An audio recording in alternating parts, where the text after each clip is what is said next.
Àyìndé Adélùwọlá.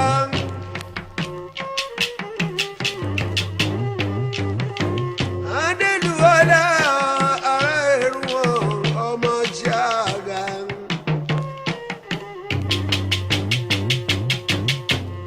Ọmọ Òrúnkọ́lé Ẹlẹ́wùjí. Ọmọ Akálù ọmọ Ayígìrì. Ọ̀ṣọ́ èjìdí Èrúwọ̀n. Ọmọ ọba láyérí. Ọmọ ẹ̀gúrọ̀ ọkọ̀ ọmọ èjìdí lọ́gbọ̀n agogo. Ọmọ Eríjògùn ọlá. Ọmọ àbàtà bútú ọlọ́rọ̀ ọmọlé ẹ̀mọ́. Ìlú Ẹ̀gbá dọ́wọ́ ẹ̀ ọ́.